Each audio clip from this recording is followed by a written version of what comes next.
Alright guys, here's the 12 gauge bismuth hand load that I promised, amongst the other loads that I've slowly been releasing, one at a time.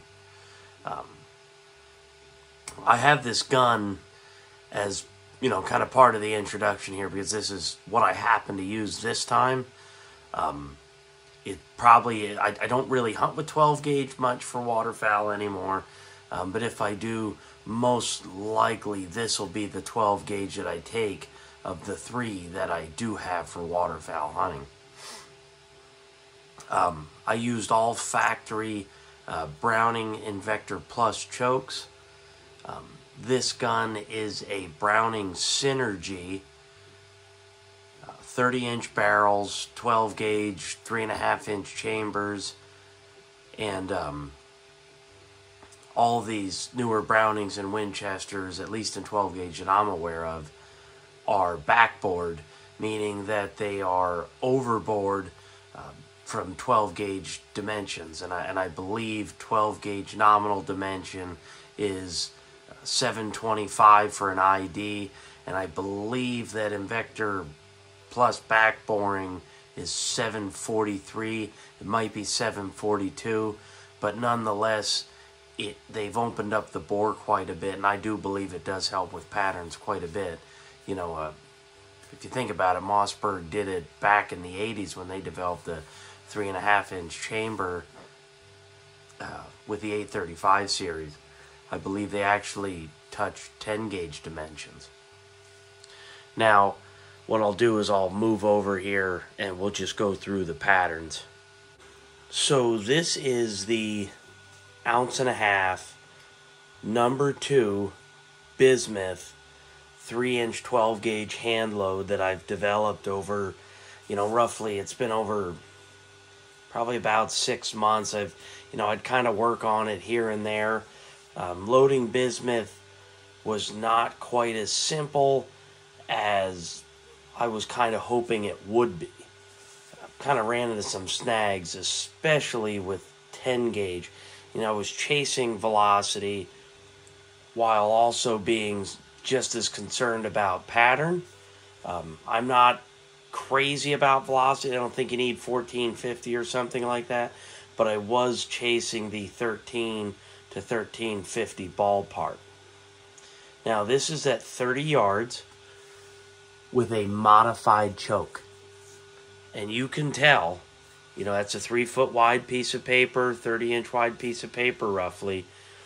You can tell this is a damn good pattern. At 30 yards, if you can't get it done with this will even compensate for half-decent shooting, maybe a little bit of margin of error, and it's still dense. Now, do I personally... Am I going to go with number 2s when I make some of these for hunting in the field? Probably not. I'm probably going to lean a little bit more toward 3s. 2s are on the bigger side, and I kind of find them more in the 10 gauge territory. However, they're still functional in the 12 gauge. It's just the environment that I hunt in, the amount I'll use a 12 gauge. Number 3s just make more sense for my style of hunting. You don't hunt with a 10 gauge? No, I'd run 2s all day long. You could definitely still get another 1/8 of an ounce of pellets in a 3-inch hole. You could definitely make an 1 5/8 load. But you will have to change your wad, which I will be going over here shortly. So let's go on to the 40-yard mod choke pattern. Now before we go on to this pattern at 40 yards with the number 2 hand load, I'm going to mention that you could probably see these pattern boards a whole lot better than any of my previous videos. I was given a suggestion by Keith, Salt Creek Custom Ammunition, so go check him out. He sells some TSS loads, turkey, waterfowl, bismuth, you name it, and I know he's expanding his lineup. But he had mentioned, hey, you should mark these with a Sharpie marker and it'll be a whole lot easier to see. And I would agree with him, and I'm kind of surprised it took somebody to tell me. Anyways, this is the 40-yard mod choke number 2 bismuth, 1.5 ounce hand load. Now I think that's pretty good.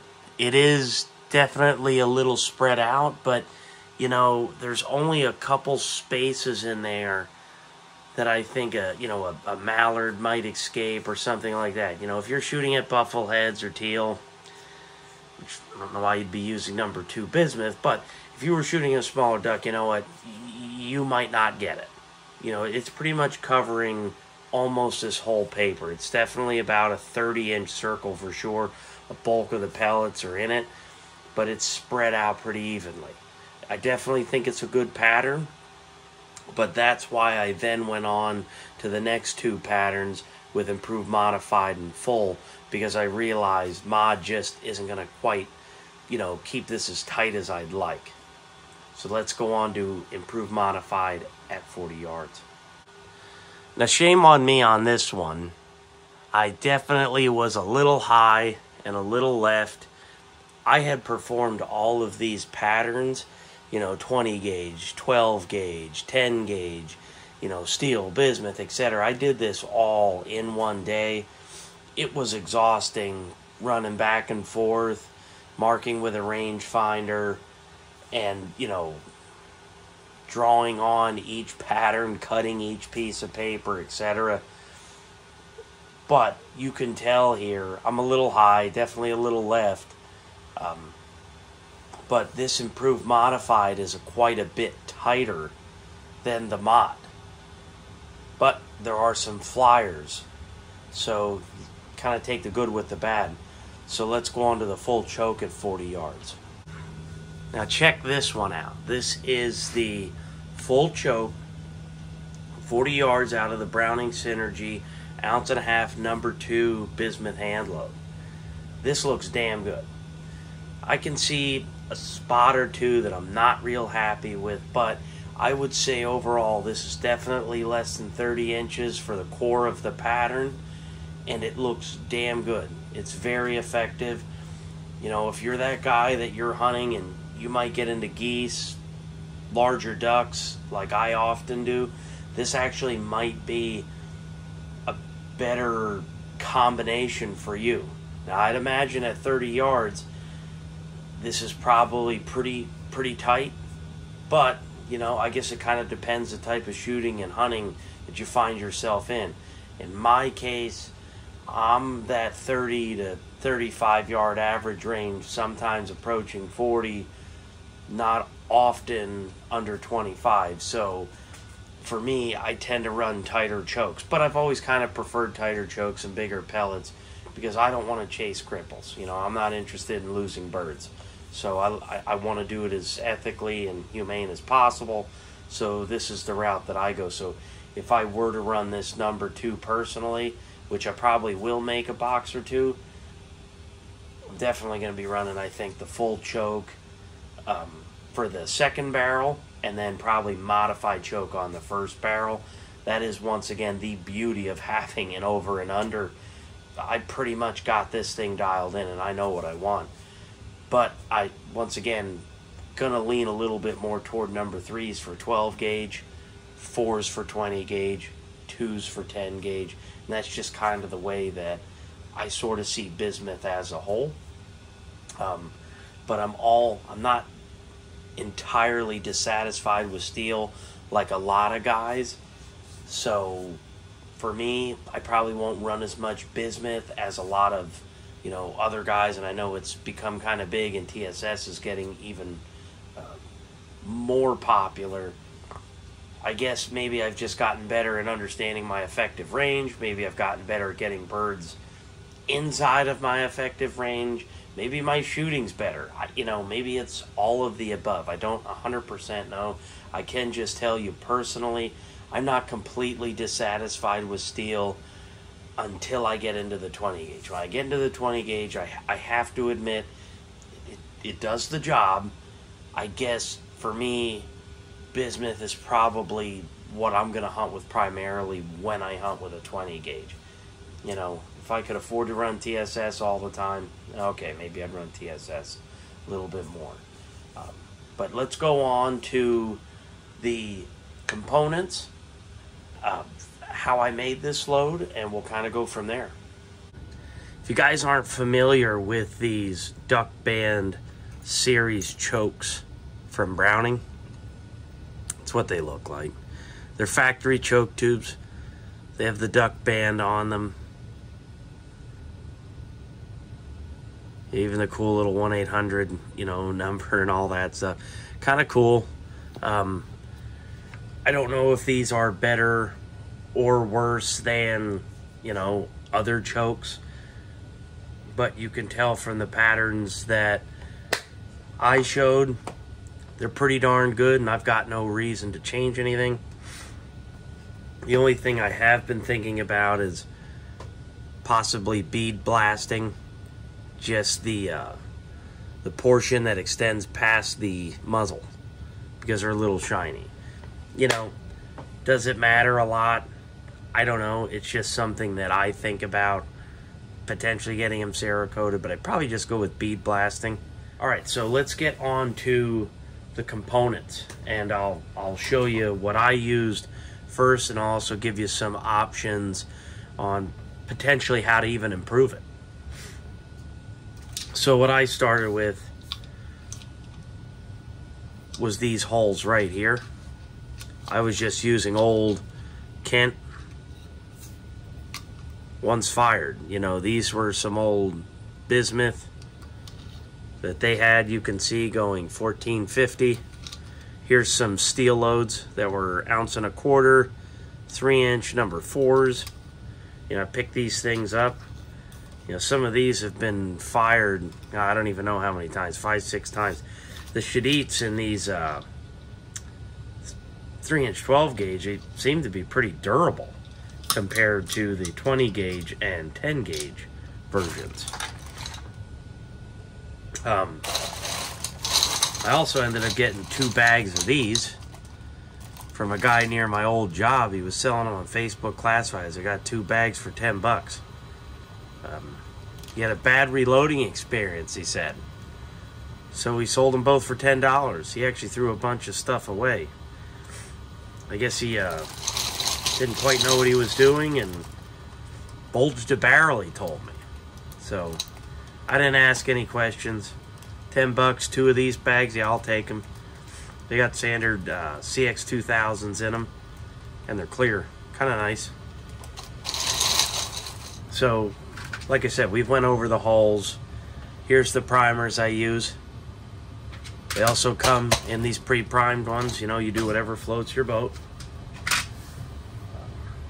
The next thing, it's really nice, and I think a lot of you guys will be happy with, is the powder. I'm using LongShot.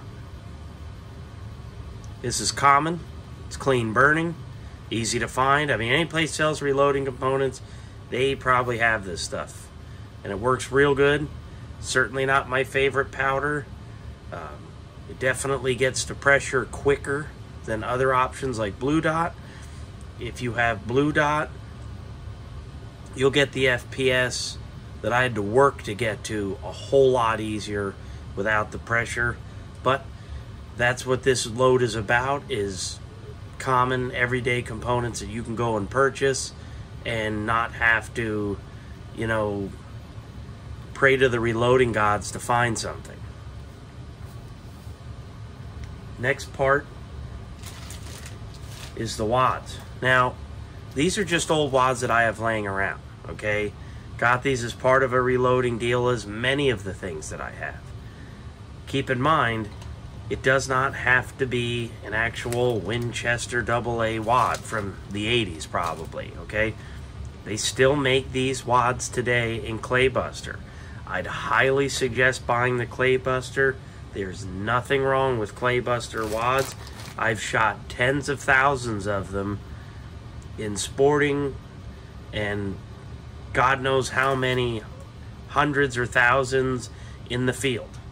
But this is the WAA 12F 114. The other one is the 138, which is the 1 3/8 ounce cup size, so it has a slightly shorter cushion section. But these got quite a bit of room in them, but you still have pellets that aren't protected.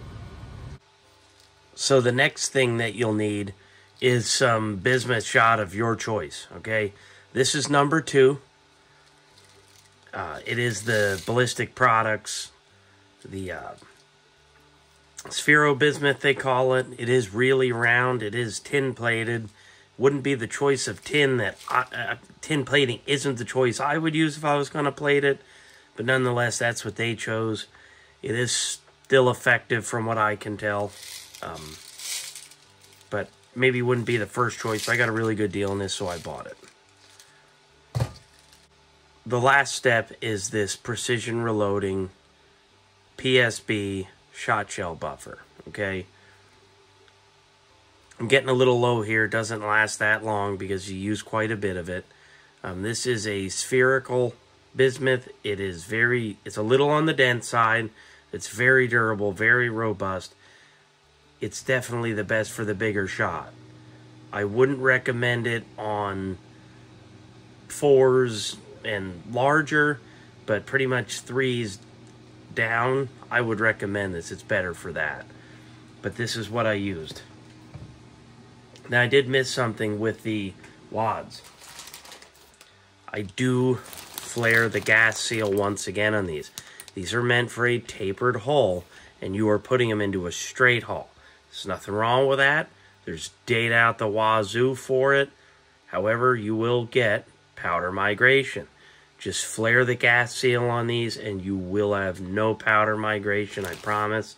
I loaded these in clear hulls. No problems at all. Now, before I go over the recipe, if you want to potentially make your patterns a little bit better, or try to make them better, I didn't, because that's just not what I'm looking for in the 12 gauge. Okay, if I really need longer range, I'm going to go to the 10 gauge. Just that simple. However, I'm pretty satisfied with what I saw so far. But try maybe some Mylar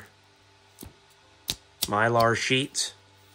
These are for 3.5 inch 12 gauge or 10 gauge. So you'd have to cut these to shorten them. Just buy the thin Mylar that works for you. These are called the MyThin. Once again, these are for 3.5 inch shells. Just buy the one for 3 inch if you're making the 3 inch load that I'm demonstrating here. So that's up to you. You obviously don't need these. These patterns look killer. I'd be comfortable shooting 45, maybe 50 yards with number 2 bismuth. Certainly wouldn't be my objective, but it could happen. So here's what I came up with, okay? 12 gauge, 3 inch, Cheddite hull, CX2000 primer, 31.8 grains of LongShot, WAA12F114 wad, flare the gas seal, 1.5 ounces of number 2 bismuth, 30 grains of PSB buffer, and I'm getting, as you can see, highlighted pretty hard there, 1335 feet per second for an average. I did have a high side of 1350. This had some wicked penetration too. I was mounting the pattern boards to a pallet, and it was going through some of the sections of the pallet at 30 yards. Now, it was a seasoned pallet. It wasn't brand new wood, but it was actually going through some of it, so I figured I'd mention that. So that's it, guys. That's the 12 gauge bismuth hand load that I said I'd make patterns of and show you how I make it, give you the recipe. I do have a 12 gauge 1 and 2 steel shot Winchester Expert Snow Goose duplicate that I've been making for a couple years, because anybody that knows me knows that is my favorite steel, factory steel load. I absolutely love it. They're 1 and 2, 3 inch, 1.25 ounces. It is the best steel load that I've ever used. If I'm going to run 12 gauge and I'm going to run factory ammunition, which I don't run much of, but when I was running a lot of 12 gauge, man, that's a great shell. I mean, it patterns awesome and it hits hard. I've killed big Canadas, divers, mallards, and I've killed them pretty far, and it's done a damn good job. But I do have that as an option if people are interested in a 12 gauge steel load, 3-inch 1.25 ounce with the 1 and 2 shot. The Winchester Expert Snow Goose duplicate, I'll call it. If you guys are interested, I can absolutely pattern that and give you the recipe for that one. It's actually pretty easy as well. But that's it, guys. Like I said, we're sticking with one video a week here to the end of 23. We'll kind of see how that goes. Thanks for watching.